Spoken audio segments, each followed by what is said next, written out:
Bon, Bismillah ar-Rahman ar-Rahim, wa salatu wassalam ala Rasulillah sallallahu alayhi wa sallam. Bienvenue dans cette vidéo. Dans cette vidéo, on va parler des jeux électroniques, c'est-à-dire des jeux vidéo. On va parler aussi d'un recordman dans la série Nintendo. Là, vous êtes en face d'un écran qui vous montre à peu près les jeux officiels de Nintendo. Bonjour, là je vous présente une personne qui va se présenter elle-même.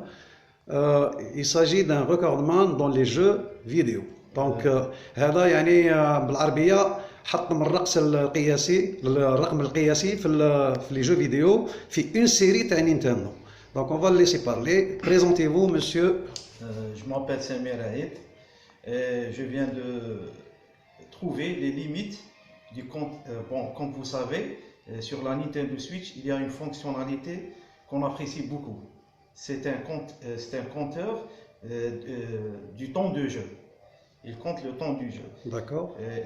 Bon, dans mon cas, j'ai trouvé les limites de ce compteur dans un jeu qui a une réputation mondiale. C'est un jeu parmi les meilleurs jeux de tous les temps. Il s'appelle The Legend of Zelda Breath of the Wild. Okay. Et comme vous voyez sur l'écran, là, si vous me googlez Samir Aïd Nintendo Switch, ils ont écrit beaucoup d'articles sur moi dans un site réputé tel que Nintendo Life, un site anglais, ou bien un site français comme Nintendo Master. Si comme beaucoup d'entre vous, vous êtes un acharné et que vous continuez sans relâche aujourd'hui encore, malgré les nombreuses sorties de jeux, à jouer The Legend of Zelda Breath of the Wild sur Nintendo Switch, cette petite info pourrait vous intéresser. Là, il parle de moi. Voilà, ça c'est mon record. Je l'ai tweeté sur Twitter. Oui. J'ai joué plus de 10 000 heures. Ok. Voilà, ici. Et ça, c'est un record. Bon, j'aimerais bien qu'ils mettent une mise à jour, Nintendo, pour ajouter un chiffre. Voilà. Parce que je continuerai toujours à jouer à ce jeu. C'est un jeu magnifique. Voilà. À propos des enfants, je ne suis pas un bon exemple. Bon, là c'est ma vie, c'est ma passion. Il faut être modéré. Il faut jouer un peu. Il faut bien partager son temps et prioriser son temps dans la vie. Là, moi j'ai une boutique. J'ai un temps plein pour pratiquer ma passion. Okay. C'est mon métier et c'est ma passion en même temps. Okay. C'est pour ça. Donc si on parle des points positifs, quels sont les points positifs d'un jeu en général? Les jeux, le point positif, c'est d'augmenter un peu l'intelligence des enfants. Parce que le jeu, il est basé sur des exercices mentaux.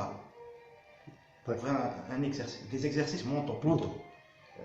Ces exercices, comme vous savez, le cerveau, c'est comme un muscle. Il faut l'entraîner. Comment entraîner un cerveau? C'est par des exercices mathématiques simples et tout. Dans les jeux vidéo, on trouve ça. Et est-ce que ça peut les aider dans la vie scolaire? Oui. Bon, je parle des jeux éducatifs, bien sûr. Éducatifs, oui. Bon, pour ce qui est de Nintendo, c'est des jeux très éducatifs. Il n'y a ni violence, il y a ce qu'on appelle le côté bien, le bien qui gagne contre le mal. Okay. C'est d'ordre éthique. Okay. Voilà. Et le côté négatif? Négatif, ça dépend du joueur. Il faut qu'il soit modéré. Il ne faut pas qu'il prenne beaucoup de temps. Voilà. Il faut s'organiser. Voilà. Il faut s'organiser. Voilà. Ok, donc à la prochaine vidéo. Merci. Salam.